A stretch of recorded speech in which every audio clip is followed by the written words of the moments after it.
Hi friends, part 4ಅಲ್ಲಿ ಅನಾಥ ಹುಡುಗಿಯ ಜೀವನದಲ್ಲಿ ಏನಾಯಿತು ಅಂತ ತಿಳಿಸ್ಕೊಟ್ಟಿದ್ದೆ. ಮತ್ತೆ ಆ ಹುಡುಗಿ ಅಣ್ಣ ಫಾರಿನ್ಗೆ ಹೋದ್ಮೇಲೆ ಮತ್ತೆ ಯಾರಿಂದ ಕಾಲ್ ಬಂತು, ಯಾರು ಕಾಲ್ ಮಾಡಿದ್ರು, ಏನಾಯಿತು ಅಂತ ನೋಡೋಣ ಪಾರ್ಟ್ 5ಅಲ್ಲಿ. ಇನ್ನು ಯಾರೆಲ್ಲ ಸಬ್ಸ್ಕ್ರೈಬ್ ಮಾಡಿಲ್ಲ ಪ್ಲೀಸ್ ಸಬ್ಸ್ಕ್ರೈಬ್ ಮಾಡಿ. ಆ ಒಂದು ರಾತ್ರಿ ಕಾಲ್ ಬರುತ್ತೆ ಹುಡುಗಿಗೆ, ರಿಸೀವ್ ಮಾಡ್ತಾಳೆ. ಅಣ್ಣ ಕಾಲ್ ಮಾಡಿದ್ದಾನೆ ಅಂತ ರಿಸೀವ್ ಮಾಡ್ತಾನೆ. ಆದರೆ ಅಲ್ಲಿ ಮಾತಾಡಿದ್ದೇ ಬೇರೆಯವರು. ಯಾರು ಮಾತಾಡ್ತಾ ಇರೋದು ಅಂತ ಕೇಳಿದಾಗ ಅವ್ರು ಹೇಳ್ತಾರೆ, ನಿಮ್ಮ ಅಣ್ಣಂಗೆ ಹುಷಾರಿರಲಿಲ್ಲ, ನಿಮ್ಮ ಅಣ್ಣಂಗೆ ಈ ಥರ ಹುಷಾರಿಲ್ಲದೆ ತೀರಿ ಹೋಗಿದ್ದಾರೆ ಅಂತ ಹೇಳಿದಾಗ ಹುಡುಗಿ ಪ್ರಜ್ಞೆ ತಪ್ಪಿ ಬೀಳ್ತಾಳೆ. ಗಂಡ ಬರೋವರೆಗೂ ಹುಡುಗಿಗೆ ಪ್ರಜ್ಞೆ ಇರೋದಿಲ್ಲ. ಗಂಡ ಬಂದು ನೋಡ್ತಾನೆ, ಕೆಳಗೆ ಬಿದ್ದಿರ್ತಾಳೆ ಹುಡುಗಿ. ಮೊದಲೇ ಅವಳ ಹೆಲ್ತ್ ಸರಿ ಇರಲ್ಲ, ಲೋ ಬಿ ಪಿ ಇರುತ್ತೆ. ಅಂಥದ್ರಲ್ಲಿ ಈ ಥರ ಒಂದು ವಿಷಯ ಕೇಳಿದಾಗ ಪ್ರಜ್ಞೆ ತಪ್ಪೋದು ಸಹಜ. ಆದರೆ ಗಂಡ ಹುಡುಗಿ ಮೇಲೆ ಸ್ವಲ್ಪ ನೀರು ಹಾಕಿ ಎಬ್ಬಿಸ್ತಾನೆ. ಏನಾಯಿತು ಅಂತ ಕೇಳ್ತಾನೆ. ಆವಾಗ ಹುಡುಗಿ ಹೇಳ್ತಾಳೆ, ಅಣ್ಣನ ಮೊಬೈಲಿಂದ ಫೋನ್ ಬಂದಿತ್ತು, ಯಾರೋ ಫೋನ್ ಮಾಡಿದ್ರು, ಅಣ್ಣಂಗೆ ಹುಷಾರಿರಲಿಲ್ಲ, ತೀರಿ ಹೋಗಿದ್ದಾರೆ ಅಂತ ಹೇಳಿದ್ರು ಅಂತ ಹೇಳ್ತಾಳೆ. ಗಂಡ ಕೂಡ ಶಾಕ್ ಆಗ್ತಾನೆ. ಅದೇ ನಂಬರ್ಗೆ ಕಾಲ್ ಮಾಡ್ತಾನೆ ರಿಟರ್ನ್. ಎಷ್ಟು ಸಾರಿ ಕಾಲ್ ಮಾಡಿದ್ರು ರಿಸೀವ್ ಮಾಡಲ್ಲ. ಆವಾಗ ಗಂಡ ಹುಡುಗಿಗೆ ಹೇಳ್ತಾನೆ, ಯಾರು ನಿನಗೆ ಫ್ರಾಂಕ್ ಮಾಡ್ತಾ ಇದ್ದಾರೆ, ಇಲ್ಲ ಅಂದರೆ ನಿನ್ನ ಅಣ್ಣನೇ ನಿನ್ನ ಎಕ್ಸ್ಪ್ರೆಷನ್ ಹೇಗಿರುತ್ತೆ ಅಂತ ನೋಡೋಕೆ ಮಾಡಿರಬೇಕು ಈ ಥರ ಅಂತ ಹೇಳ್ತಾನೆ. ಇಲ್ಲ, ನನ್ನ ಅಣ್ಣ ಯಾವತ್ತೂ ಹೀಗೆಲ್ಲ ಮಾಡಲ್ಲ, 2 ದಿನದಿಂದ ಕಾಲ್ ಮಾಡಿಲ್ಲ, ಮಾತಾಡಿಲ್ಲ, ನಂಗೆ ಯಾಕೋ ತುಂಬ ಭಯ ಆಗ್ತಿದೆ, ಪ್ಲೀಸ್ ಕಾಲ್ ಮಾಡಿ ತಿಳ್ಕೊಳ್ಳಿ ಅಂತ ಅಳ್ತಾ ರಿಕ್ವೆಸ್ಟ್ ಮಾಡ್ಕೊತಾಳೆ. ಪ್ಲೀಸ್ ಕಾಲ್ ಮಾಡಿ ಅಂತ. ಸರಿ ಆಯಿತು, ಕಾಲ್ ಮಾಡ್ತೀನಿ, ನೀನು ಸಮಾಧಾನವಾಗಿರು, ಹುಷಾರಿಲ್ಲ ನಿಂಗೆ ಅಂತ ಸಮಾಧಾನ ಮಾಡ್ತಾ ಇರ್ತಾನೆ. ಎಷ್ಟೇ ಸಮಾಧಾನ ಮಾಡಿದರೂ ಕೂಡ ಅಳ್ತಾನೆ ಇರ್ತಾಳೆ. ಪಾಪ ಅವಳ ನೋವು ಅವಳಿಗೆ ಮಾತ್ರ ಗೊತ್ತಿರುತ್ತೆ. ಮತ್ತೆ ಆ ಹುಡುಗಿ ಗಂಡ ತುಂಬ ಅಲ್ಲಿ ಏನಾಗಿದೆ ಅಂತ ತಿಳ್ಕೊಳ್ಳೋಕ್ಕೆ ತುಂಬ ಪ್ರಯತ್ನ ಪಡ್ತಾನೆ. ಕೊನೆಗೆ ಕನ್ಫರ್ಮ್ ಆಗುತ್ತೆ, ನಿಜವಾಗ್ಲೂ ಇಲ್ಲ, ತೀರಿ ಹೋಗಿದ್ದಾರೆ ಅಂತ. ಆದರೆ ಗಂಡ ಹುಡುಗಿ ಹತ್ರ ಹೇಳೋಕೆ ಹೇಗೆ ಹೇಳೋದು ಅಂತ ತುಂಬ ಟೆನ್ಷನ್ ಮಾಡ್ಕೊತಾನೆ. ಅವಳನ್ನು ಹೇಗೆ ಸಮಾಧಾನ ಮಾಡಲಿ, ಏನು ಮಾಡಲಿ ಅಂತ. ಮತ್ತೆ ಆ ಹುಡುಗಿಯ ನಾದಿನಿ ಇರ್ತಾಳೆ, ಅವಳು ಹೇಳ್ತಾಳೆ, ಅದಕ್ಕೆ ನಿಮ್ಮ ಅಣ್ಣ ನಿಜವಾಗ್ಲೂ ತೀರಿ ಹೋಗಿದ್ದಾರಂತೆ, ಏನಾಯಿತು ಅದಕ್ಕೆ, ನಿಮಗೆ ಫೋನ್ ಮಾಡಿರಲಿಲ್ವಾ ಅಣ್ಣ ಅಂತ ಕೇಳ್ತಾಳೆ. ಆವಾಗ ಹುಡುಗಿ ಗಂಡನ ಹತ್ರ ಹೋಗಿ ಕೇಳ್ತಾಳೆ, ನಿಜವಾಗ್ಲೂ ಅಣ್ಣ ಇಲ್ವಾ, ಏನಾಯಿತು ಅಣ್ಣಂಗೆ ಹೇಳಿ, ಪ್ಲೀಸ್ ನಡೀರಿ ಹೋಗೋಣ, ನಾನು ಅವನನ್ನು ನೋಡಬೇಕು ಅಂತ ತುಂಬ ಅಳ್ತಾ ಇರ್ತಾಳೆ. ನಾನು ಅವನನ್ನು ನೋಡಬೇಕು ಅಂತ ತುಂಬ ಅಳ್ತಾ ಇರ್ತಾಳೆ. ಮತ್ತು ಲೋ ಬಿ ಪಿ ಆಗಿ ಪ್ರಜ್ಞೆ ತಪ್ಪೋಗುತ್ತೆ. ಎಷ್ಟು ಸಾರಿ ಎಬ್ಸಿದ್ರು ಎದ್ದೊಳೋದಿಲ್ಲ. ಹಾಸ್ಪಿಟಲ್ಗೆ ಕರ್ಕೊಂಡು ಹೋಗಿ ಟ್ರೀಟ್ಮೆಂಟ್ ಕೊಡಿಸಿ ತವ್ರ ಮನೆಗೆ ಕರ್ಕೊಂಡು ಹೋಗ್ತಾನೆ. ಅಲ್ಲಿ ಹುಡುಗಿನ ಬಿಟ್ಟು ಇಂಡಿಯಾಗೆ ಡೆಡ್ ಬಾಡಿನ ಹೇಗೆ ತರಿಸ್ಬೇಕು, ಅವನು ಏನು ಮಾಡಬೇಕು ಅಂತ ಅಲ್ಲಿ ಇಲ್ಲಿ ಓಡಾಡ್ತಾ ಇರ್ತಾನೆ. ಸೊ ಅವನ ಇನ್ಫ್ಲೂಯೆನ್ಸ್ ಎಲ್ಲ ಯೂಸ್ ಮಾಡಿಕೊಂಡು ಟ್ರೈ ಮಾಡ್ತಾ ಇರ್ತಾನೆ. ಕೊನೆಗೆ ಎಷ್ಟೇ ಅಮೌಂಟ್ ಖರ್ಚಾದರೂ ಪರವಾಗಿಲ್ಲ, ನಾನು ಇಂಡಿಯಾಗೆ ಡೆಡ್ ಬಾಡಿ ತರಿಸ್ತೀನಿ ಅಂತ ಹೇಳಿ ಹೆಂಡ್ತಿಗೆ ಮಾತು ಕೊಡ್ತಾನೆ. ಸರಿ ಆಯಿತು ಅಂತ ಹುಡುಗಿ ಸ್ವಲ್ಪ ಸಮಾಧಾನವಾಗಿರ್ತಾಳೆ. ಡೆಡ್ ಬಾಡಿ ಬರುತ್ತಲ್ಲ ಇಂಡಿಯಾಗೆ, ನಮ್ಮ ಮನೆಗೆ ಅಂತ ಎಲ್ಲರ ಹತ್ರ ಮಾತಾಡಿ ರಿಕ್ವೆಸ್ಟ್ ಮಾಡಿಕೊಂಡು ಡೆಡ್ ಬಾಡಿನ ತರಿಸ್ತಾನೆ. ಒಂದು 2 ಡೇಸ್ ಆದಮೇಲೆ ಡೆಡ್ ಬಾಡಿ ಬರುತ್ತೆ. ಡೆಡ್ ಬಾಡಿ ಬಂದ ಮೇಲೆ ಆ ಹುಡುಗಿ ನೋವು, ಅವಳ ಅಳು, ಅವಳ ಪರಿಸ್ಥಿತಿ, ಅವಳ ನೋವು ಪದಗಳಲ್ಲಿ ಹೇಳುವಷ್ಟು ಸುಲಭ ಅಲ್ಲ. ಅಷ್ಟು ನೋವು ಅನುಭವಿಸ್ತಾ ಇರ್ತಾಳೆ ಆ ಹುಡುಗಿ.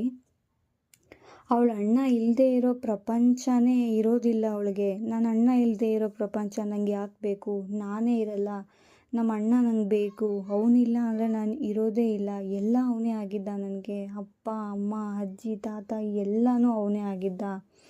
ಇವಾಗ ಅವನು ಇಲ್ಲ ಅಂದರೆ ನನಗೆ ಯಾರಿದ್ದಾರೆ ಅಂತ ತುಂಬ ಅಳ್ತಾ ಇರ್ತಾಳೆ ಪಾಪ ಆ ಹುಡುಗಿ.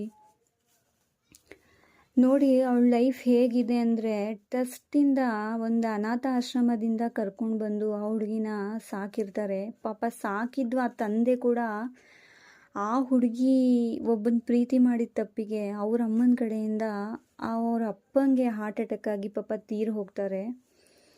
ಅವ್ರು ತೀರೋಗಿ ಸ್ವಲ್ಪ ದಿನಕ್ಕೇ ಮತ್ತೆ ಅಷ್ಟು ಪ್ರೀತಿಸ್ತಾ ಇದ್ದಿದ್ದು, ಅಷ್ಟು ನನ್ನ ಮುದ್ದಿನ ಮೊಮ್ಮಗಳು ಅಂತ ಅಷ್ಟು ಇದರಿಂದ ಇದ್ದರು ಅವ್ರ ಅಜ್ಜಿ. ತುಂಬ ಪ್ರೀತಿ ಮಾಡ್ತಿದ್ರು ಆ ಹುಡುಗಿನ. ಆ ಅಜ್ಜಿ ಕೂಡ ತೀರಿ ಹೋಗ್ತಾರೆ. ನಂತರ ಪ್ರಾಣಕ್ಕಿಂತ ಹೆಚ್ಚಾಗಿ ಪ್ರೀತಿ ಮಾಡಿದ ಹುಡುಗ ಕೂಡ ಸೂಸೈಡ್ ಮಾಡಿಕೊಂಡು ಇವಳು ನನಗೆ ಸಿಗಲ್ಲ ಅಂತ ಸೂಸೈಡ್ ಮಾಡಿಕೊಂಡು ಸತ್ತು ಹೋಗ್ತಾನೆ. ಆಮೇಲೆ ಅಣ್ಣನೇ ಇಲ್ಲ ಅಂತ ಬದುಕ್ತಾ ಇದ್ದಿದ್ದು ಹುಡುಗಿ ಜವಾಬ್ದಾರಿಗಳನ್ನೆಲ್ಲ ಮುಗಿಸಿ ಆ ಹುಡುಗಿಗೆ ಮದುವೆ ಮಾಡಿ ಒಳ್ಳೆ ಕಡೆ ಮದುವೆ ಮಾಡಿಕೊಟ್ಟು ಒಂದು ಮನೆ ಸೇರಿಸಿ ಅವಳು ಸುಖ ದುಃಖ ಖುಷಿ ಎಲ್ಲ ನೋಡದೆ ಅರ್ಧಕ್ಕೆ ಲೈಫ್ನ ಎಂಡ್ ಮಾಡಿ ಅಣ್ಣ ಕೂಡ ಹೊರಟೋಗ್ತಾನೆ. ಎಲ್ಲರನ್ನೂ ಕಳ್ಕೊಂಡು ಹುಡುಗಿ ಅಂಥ ಮನೆಗೆ ಹೋಗಿ ಜೀವನ ಮಾಡಿಕೊಂಡು ಹೇಗಿರ್ತಾಳೆ. ಗಂಡನ ಮನೆಯವ್ರು ನೋಡಿದ್ರೆ ತುಂಬ ಟಾರ್ಚರ್ ಕೊಡ್ತಾ ಇರ್ತಾರೆ ಪಾಪ. ಯಾವುದೇ ಹೆಣ್ಮಗಳಿಗೂ ಈ ಥರ ನೋವು ಕಷ್ಟ ಬರಬಾರ್ದು. ಎಲ್ಲರನ್ನ ಕಳ್ಕೊಂಡು ಒಂಟಿಯಾಗಿ ಬದುಕ್ತಾ ಇರ್ತಾಳೆ ಹುಡುಗಿ. ವಿಧಿ ಇಲ್ಲ, ಗಂಡನ ಮನೆಗೆ ಹೋಗಲೇಬೇಕು, ಜೀವನ ಮಾಡಲೇಬೇಕು. ಆದರೆ ಎಲ್ಲದನ್ನು ಮರೆತು ಮೂವ್ ಆನ್ ಆಗಬೇಕು ಅಂದರೆ ಕಷ್ಟ ಇದೆ. ಯಾಕಂದರೆ ಎಲ್ಲರ ಜೊತೆ ಬಾಂಡಿಂಗ್ ಅಷ್ಟು ಚೆನ್ನಾಗಿರುತ್ತೆ, ಅವರನ್ನೆಲ್ಲ ಕಳ್ಕೊಂಡು ಬೇಗ ಮೂವ್ ಆನ್ ಆಗೋಕ್ಕೆ ಆಗಲ್ಲ. ಒಂದಿನ ಆ ಹುಡುಗಿ ಮತ್ತೆ ಹುಡುಗನಿಗೆ ಕಾಲ್ ಮಾಡ್ತಾಳೆ, ಅಣ್ಣಂಗೆ ಹೀಗೆಲ್ಲ ಆಯಿತು, ನನ್ನ ಬಿಟ್ಟು ದೂರ ಹೋಗ್ಬಿಟ್ಟ ಅಂತ ಹೇಳ್ತಾಳೆ. ಆ ಹುಡುಗ ಕೂಡ ಶಾಕ್ ಆಗ್ತಾನೆ, ಏನು ಜಾಸ್ತಿ ಮಾತಾಡೋದಿಲ್ಲ. ಅಂದರೆ ಆ ಹುಡುಗಿಗೆ ಸಮಾಧಾನ ಮಾಡೋ ಪರಿಸ್ಥಿತಿಲಿ ಅವನಿರಲ್ಲ. ಹುಡುಗ ಫೋನ್ ಕಟ್ ಮಾಡ್ತಾನೆ. ಮತ್ತು ಹುಡುಗಿ ಸುಮ್ಮನೆ ಆಗ್ತಾಳೆ. ಎಷ್ಟೋ ದಿನಗಳಾದಮೇಲೆ ಎಲ್ಲ ಮರೆತು ಮೂವ್ ಆನ್ ಆಗಿರ್ತಾಳೆ ಸ್ವಲ್ಪ. ತುಂಬ ದಿನಗಳ ನಂತರ ಹುಡುಗನಿಗೆ ಕಾಲ್ ಮಾಡ್ತಾಳೆ. ಆವಾಗ ಆ ಹುಡುಗನ ಆರ್ಮಿ ಕನಸು ಕೂಡ ನನಸಾಗದೆ ಹಾಗೆ ಸ್ಟಾಪ್ ಆಗಿ ಬಿಟ್ಟಿರೋ ವಿಷಯ ಹೇಳ್ತಾನೆ. ಅವನು ಆರ್ಮಿಗೆ ಹೋಗಬೇಕು ಅನ್ನೋ ಅಷ್ಟು ದೊಡ್ಡ ಕನಸು ಕೂಡ ನನಸಾಗಿರೋಲ್ಲ. ಸೊ ಅಲ್ಲಿಗೆ ಸ್ಟಾಪ್ ಆಗಿರುತ್ತೆ. ಹೇಳ್ತಾನೆ. ಹುಡುಗಿ ತುಂಬ ಬೇಜಾರಾಗ್ತಾಳೆ. ಮತ್ತೊಂದು ಸರಿ ಟ್ರೈ ಮಾಡು ಅಂತ ಹೇಳ್ತಾಳೆ. ಆದರೆ ಅವನು ಇಲ್ಲ ಬೇಡ, ಆ ಆಸೆನೇ ಇಲ್ಲ ಇವಾಗ, ಆ ಟಾಪಿಕ್ ಬೇಡ ಬಿಟ್ಬಿಡು ಅಂತ ಹೇಳ್ತಾನೆ. ಸರಿ ಆಯಿತು ಅಂತಾಳೆ. ಹುಡುಗ ನೀನು ಹೇಗಿದ್ದೀಯಾ, ಆರಾಮಾಗಿದ್ದೀಯಾ ಅಂತ ಕೇಳ್ತಾನೆ. ಹೌದು ನಾನು ಆರಾಮಾಗಿದ್ದೀನಿ, ನಾನು ಚೆನ್ನಾಗಿದ್ದೀನಿ, ನೀನು ಹೇಗಿದ್ದೀಯಾ ಅಂತ ಕೇಳ್ತಾಳೆ. ನಾನು ಚೆನ್ನಾಗಿದ್ದೀನಿ ಅಂತ ಹೇಳ್ತಾನೆ. ಮಾತಾಡ್ತಾ ಸರಿ ಆಯಿತು ಮತ್ತೆ ಕಾಲ್ ಮಾಡ್ತೀನಿ ಅಂತ ಹೇಳಿರೋ ಹುಡುಗಿ 2-3 ವರ್ಷ ಕಳೆದ್ರೂ ಕಾಲ್ ಮಾಡಲ್ಲ ಹುಡುಗನಿಗೆ. ಅಂದರೆ ಅವಳು ಲೈಫು ತುಂಬಾ ಕ್ರಿಟಿಕಲ್ ಆಗಿರುತ್ತೆ, ಅಷ್ಟು ಹಿಂಸೆ ಅನುಭವಿಸ್ತಾ ಇರ್ತಾಳೆ. ಆದರೂ ಕೂಡ ಯಾವಾಗಲೂ ಅವನನ್ನು ನೆನಪು ಮಾಡ್ಕೊಳ್ತಾನೆ ಇರ್ತಾಳೆ.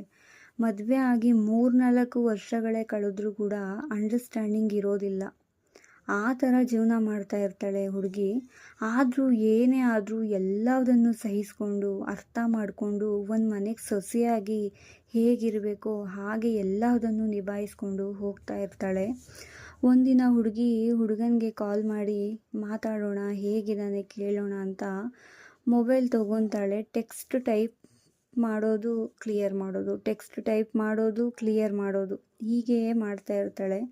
ಯಾಕಂದರೆ ಎಷ್ಟು ವರ್ಷ ಆದರೂ ಕಾಲ್ ಮಾಡಿಲ್ಲ, ಹೇಗಿದೆಯಾ ಅಂತಲೂ ಕೇಳಿಲ್ಲ ಅಂತ ನನ್ನ ಮೇಲೆ ಬೇಜಾರು ಮಾಡ್ಕೊಂಡಿರ್ತಾನೆ. ಇಲ್ಲ ಅಂದರೆ ನನ್ನ ಮರೆತು ಹೊಸ ಜೀವನ ಶುರು ಮಾಡಿರ್ತಾನೆ.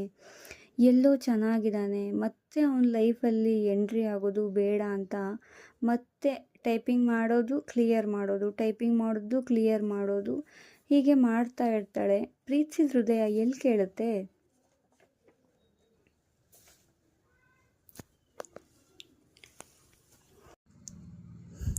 ಏನೇ ಯೋಚನೆ ಮಾಡಿದ್ರು ಅವಳು ಮನಸ್ಸು ಒದ್ದಾಡ್ತಾ ಇರುತ್ತೆ, ಕಾಲ್ ಮಾಡಬೇಕು ಮಾತಾಡಬೇಕು ಅಂತ. ಕೊನೆಗೆ ಹಾಯ್ ಅಂತ ಮೆಸೇಜ್ ಮಾಡ್ತಾಳೆ. ತಕ್ಷಣ ರಿಪ್ಲೈ ಮಾಡ್ತಾನೆ, ಹೆಲೋ ಅಂತ. ಇಬ್ಬರು ಮಾತಾಡ್ತಾರೆ. ನೋಡಿ, ಅಷ್ಟು ವರ್ಷ ಆಗಿದ್ರು ಹುಡುಗ ಅವಳು ಒಂದೇ ಒಂದು ಹಾಯ್ ಅನ್ನೋ ಮೆಸೇಜಿಗೆ ಎಷ್ಟು ಇಂಪಾರ್ಟೆಂಟ್ ಕೊಡ್ತಾನೆ. ಹುಡುಗ ತುಂಬ ಖುಷಿ ಪಡ್ತಾನೆ. ಆದರೆ ಆವಾಗ ಕೂಡ ಹುಡುಗ ಮತ್ತೆ ಕಾಲ್ ಯಾವಾಗ ಮಾಡ್ತೀಯಾ ಅಂತ ಆವಾಗಲೂ ಸಹ ಕೇಳ್ತಾನೆ.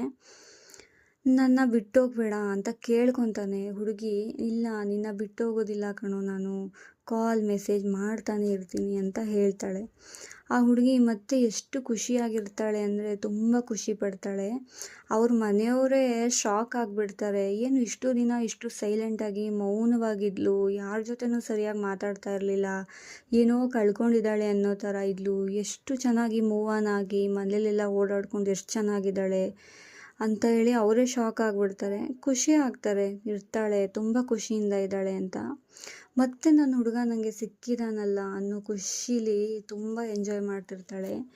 ದಿನ ಬೆಳಗ್ಗೆ ಆದರೆ ಯಾವಾಗಲೂ ಗುಡ್ ಮಾರ್ನಿಂಗಿಂದ ಹಿಡಿದು ಗುಡ್ ನೈಟ್ವರೆಗೂ ಒಂದು ನಿಮಿಷನೂ ಬಿಟ್ಟು ಇರ್ತಾ ಇರಲಿಲ್ಲ. ಅಷ್ಟು ಪ್ರೀತಿಸ್ತಾ ಇದ್ರು, ಒಬ್ರನ್ನೊಬ್ರು ತುಂಬ ಲವ್ ಮಾಡ್ತಾಯಿದ್ರು. ಯಾವಾಗಲೂ ವಿಡಿಯೋ ಕಾಲ್ ಮಾಡಿ ಮಾತಾಡ್ತಾ ಇರ್ತಾರೆ. ಹುಡುಗ ಹುಡುಗಿಗೆ ತುಂಬ ಟೈಮ್ ಕೊಡ್ತಾನೆ, ತುಂಬ ಕೇರ್ ಮಾಡ್ತಾನೆ, ತುಂಬ ಲವ್ ಮಾಡ್ತಾ ಇರ್ತಾರೆ. ಇಬ್ಬರು ಕೂಡ ತುಂಬ ಹಚ್ಕೊಂಡಿರ್ತಾರೆ.